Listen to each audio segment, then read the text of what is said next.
Kontroversi Caroline of Brunswick, Queen Consort of the United Kingdom. Mengapa George, Prince of Wales, yang merupakan putra George III, setuju menikahi Caroline yang gemuk, tidak menarik, kotor, bau badan menyengat dan tidak bijaksana adalah sesuatu yang misterius. Kecuali ia membutuhkan uang senilai 3 miliar untuk melunasi hutangnya, di mana masa itu 3 miliar adalah jumlah yang sangat banyak. Lord Malmesbury berbicara tentang masalah kebersihan pribadi pada Caroline dan mengungkapkan meskipun ia tampak bersih, ia segera kembali ke kebiasaan lamanya. Caroline harus menanamkan perlunya perhatian besar pada setiap pakaian yang nampak, juga pakaian yang tersembunyi. Masalahnya, Caroline tidak pernah mengganti celana dalamnya, jarang mandi, kotor, dan bau badannya sangat menyengat. Pertemuan Caroline dan George menjadi bencana besar, di mana keduanya saling membenci dan menghina satu sama lain. George mengatakan jika Caroline sangat tidak higienis untuknya, sementara Caroline mengejek George gemuk dan tidak setampan lukisannya. Pernikahan mereka adalah mimpi buruk, bahkan meski Caroline melahirkan putri tunggal mereka, Charlotte Princess of Wales, sebagai putri mahkota. Berikut adalah kontroversi Ratu Inggris yang terluka, Caroline of Brunswick. George, Prince of Wales, yang dikenal sebagai Prinny, terkenal mencintai banyak wanita, kartu, dan makan secara berlebihan. Di usia 17 tahun, ia berselingkuh dengan aktris Mary Robinson. Sementara di usia 23 tahun, ia jatuh cinta dengan seorang Katolik yang cantik, Maria Fitzherbert. Prinny sangat menyukainya, sehingga ia membujuk Maria untuk menikah secara rahasia. Sayangnya, pernikahan ini tidak diakui undang-undang dan Prinny tidak bisa menjadikan Maria istri sahnya karena status Maria yang lebih rendah. Mereka sangat bahagia selama 8 tahun, tetapi saat itu George terlilit hutang yang sangat besar. Satu-satunya cara agar ia dapat melunasi hutangnya adalah menikah dengan kandidat putri yang sesuai, serta memberi negara seorang ahli waris, baru kemudian parlemen akan membayar hutangnya. Disinilah Prinny membutuhkan pengantin wanita bangsawan sesegera mungkin, dan Caroline of Brunswick adalah kandidat utamanya. Caroline Amelia Elizabeth of Brunswick-Wolfenbüttel lahir pada 17 Mei 1768 sebagai putri dari Charles William Ferdinand, Duke of Brunswick-Wolfenbüttel dan Princess Augusta of Great Britain.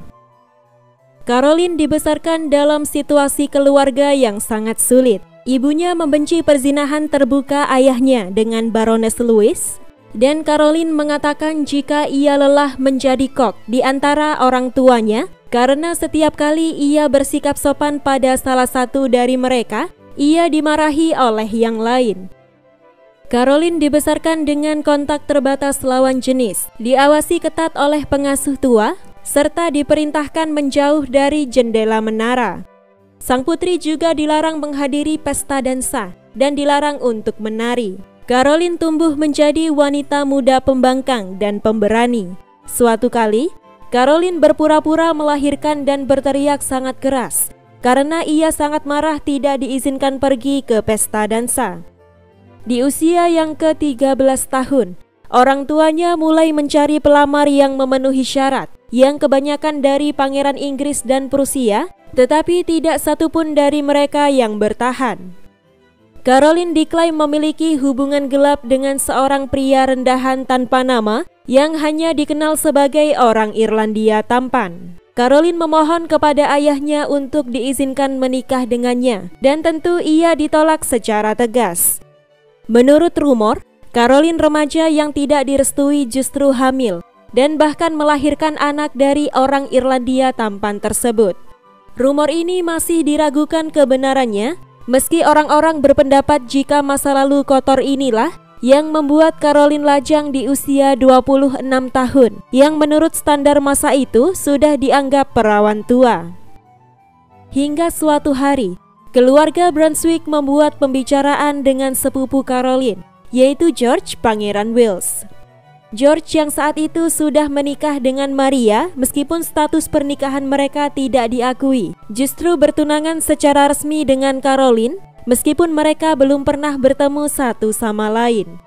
Maret 1795, Caroline melakukan perjalanan menemui George yang ditemani oleh Earl Malmesbury, di mana ia mengungkapkan sebagai berikut. Saya berbicara dengannya 2 kali, dan saya tahu ia mengenakan rok kasar dan stoking benang yang tidak pernah dicuci atau diganti. Saya menolak keras sifatnya yang pemberani dan terang-terangan, tetapi bagaimanapun saya sedang berbicara dengan wanita yang berpura-pura melahirkan di depan ibunya sendiri. Meskipun Earl Malmesbury terkejut dengan kepribadian Caroline, ia takjub akan keberaniannya. Dalam perjalanan ke Inggris, rombongan mereka harus melintasi garis pertempuran Prancis yang sering mendengar tembakan meriam. Sementara banyak orang gemetar ketakutan, Caroline sama sekali tidak terpengaruh. Caroline dan George akhirnya bertemu, di mana Earl Malmesbury memperkenalkan keduanya. Sesuai etiket yang berlaku, Caroline berlutut pada George dan mengangkat tubuhnya dengan sangat anggun. George kemudian memeluknya tanpa mengucapkan sepatah kata pun, berbalik kemudian pergi menjauh. Sang putra mahkota memanggil Earl of Malmesbury sebagai berikut. Harris, aku merasa tidak sehat, ambilkan aku segelas brandy. George pasti melakukannya untuk menghilangkan rasa kecewa terhadap penampilan calon istrinya. Meski Caroline dan George kecewa satu sama lain, keduanya bergerak cepat untuk menikah. George yang kecewa terus minum brandy selama 3 hari sampai pagi hari pernikahan mereka. Ia sangat mabuk pada malam pernikahan sehingga ia jatuh ke jeruji kamar tidur sampai fajar. Dalam surat kepada temannya, George mengungkapkan semua detail mengerikan dari malam pertamanya dengan Caroline. Ia mengklaim jika ia dan Caroline hanya memiliki hubungan suami istri 3 kali, 2 kali pada malam pernikahan dan hanya sekali di lusa kemudian. George mengungkapkan jika butuh usaha besar untuk mengatasi rasa jijik George pada Caroline yang menurutnya tidak higienis. Caroline mengatakan jika George melewati sebagian besar malam mereka, di mana ia terjatuh di jeruji ranjang dan Caroline meninggalkannya. George berusaha mengendalikan setiap gerakan istrinya dan menyuruh gundiknya Francis menjadi Lady of the Bedchamber untuk Caroline. Francis dilaporkan mengintip surat pribadi Caroline dan menyebarkan informasi tersebut dengan cara yang memalukan. Tidak mengherankan jika Caroline yang keras kepala dan pemberani mulai menghina Francis secara terang-terangan. Hanya beberapa bulan setelah pernikahannya, Caroline mengetahui jika ia hamil, di mana itu hanya butuh dengan 3 kali usaha saja. 7 Januari 1796, Princess Charlotte lahir dengan sehat, dan tugas memberikan ahli waris sudah beres. Ketika status putri mahkota untuk Charlotte sudah jelas, sang pangeran merubah surat wasiatnya dan menuliskan jika seluruh hartanya akan diwariskan pada istri tidak sahnya, Maria. Sementara Caroline hanya mendapatkan 1 koin shilling saja, dan bagi Caroline ini adalah penghinaan besar. Sang pangeran yang sudah tidak tahan dengan Caroline mengiriminya catatan bahwa Caroline bisa melakukan apa saja karena mereka tidak memiliki hubungan lagi. Masalahnya, Caroline dibatasi bertemu putri mereka, Charlotte, hanya sekali dalam seminggu. Ditolak oleh suaminya, Caroline pergi untuk tinggal di London, di mana perilakunya menjadi lebih ekstrim. Di kamarnya, Caroline memiliki jarum jam Cina yang melakukan gerakan seksual kasar saat berakhir.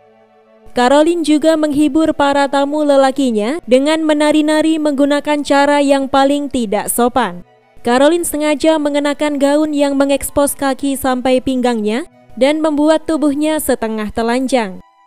Secara mengejutkan, ketika Caroline di Naples, ia menjadi selir Raja Joachim, saudara ipar Napoleon.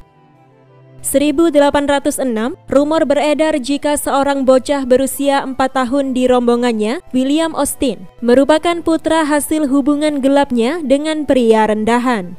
Sebuah komisi kerajaan yang disebut investigasi halus dibentuk untuk menyelidiki hal ini, tetapi tidak ada yang dapat dibuktikan terhadap Caroline. Sementara publik menganggap Pangeran Wales sangat boros dan hanya bisa menghabiskan anggaran kerajaan, justru menyayangi Caroline yang terbuka dan mudah akrab. Caroline menjadi sangat populer di kalangan masyarakat dan George tidak menyukai ketenaran istrinya. Apalagi rakyat mulai menjadikannya lelucon ketika mereka membahas Caroline. Bahkan penulis terkenal Jane Austen menulis tentang Caroline sebagai berikut. Ia adalah wanita yang malang. Saya akan mendukungnya selama saya bisa karena ia seorang wanita dan karena saya membenci suaminya. Di sisi lain, putri mereka, Princess Charlotte, telah menikah dengan Raja Leopold I dari Belgia dan masa depan monarki Inggris tampak cerah. Sebuah tragedi melanda pada November 1817, di mana Charlotte meninggal setelah melahirkan putra tunggalnya yang lahir mati. Princess Charlotte sangat populer di kalangan publik dan kematiannya merupakan pukulan besar bagi negara. George menolak memberitahu Caroline serta menyerahkannya pada menantunya Leopold, tetapi Leopold masih tenggelam dalam kesedihan. George bagaimanapun menulis kepada Paus tentang tragedi tersebut dan kebetulan kurir yang membawa surat tersebut melewati tempat tinggal Caroline dan begitulah ia mendengar berita yang menghancurkan tersebut secara tidak sengaja. Caroline tidak hanya kehilangan putrinya, tetapi ia juga kehilangan kesempatan untuk mendapatkan kembali posisinya ketika putri mahkota Charlotte naik tahta. Januari 1820, Raja George III dinyatakan meninggal, di mana hal ini membuat Prinny menjadi Raja George IV dan Caroline menjadi ratunya. Pemerintah Inggris menawarkan Caroline 50.000 pound sterling jika seandainya ia mau tinggal di luar negeri. Tetapi Caroline menolak uang tersebut dan kembali ke istana, di mana tindakannya ini membuat semua pihak sangat malu. Kembalinya Caroline membuat George IV ingin menceraikannya, sementara House of Lords menggunakan alasan perzinahan Caroline dengan Bergami untuk mencopot gelar ratu darinya. Dengan George IV yang dibenci rakyat karena sangat boros, masyarakat justru memihak Caroline, di mana banyak orang mengepung House of Lords setiap hari dan akan bersorak setiap kali Caroline tampil di sana. Setelah 52 hari, masalah perceraian George dan Caroline resmi dibatalkan. 29 April 1821, acara penobatan George IV akan dilakukan dan Caroline bertanya pada Perdana Menteri pakaian apa yang akan ia kenakan untuk upacara tersebut. Tetapi Caroline diberitahu jika ia tidak akan berpartisipasi. Caroline yang pemberani menolak perintah tersebut dan ia tiba di depan pintu Westminster Abbey, tetapi seorang pejabat membanting pintu tepat di depan wajahnya. Seolah tanpa gentar, Caroline kembali ke rumahnya dan mengirim surat kepada raja untuk meminta penobatannya sendiri Senin depan. Seminggu berlalu dan kesehatan Caroline memburuk sepanjang penyakitnya. Caroline sendiri sering mengatakan jika ia telah diracun oleh suaminya sendiri. Caroline akhirnya meninggal 19 hari setelah usahanya yang gagal untuk masuk ke upacara penobatan di usia 53 tahun. Jenazahnya dimakamkan di Brunswick dan di peti matinya tertulis kalimat sebagai berikut. Di sini terbaring Caroline, Ratu Inggris yang terluka. Terima kasih sudah menonton video ini dari awal sampai akhir. Jika kalian suka dengan video ini, jangan lupa klik tombol subscribe, like, komen, dan share agar channel ini bisa berkembang untuk memberi informasi seputar sejarah dunia. Sampai jumpa di video selanjutnya.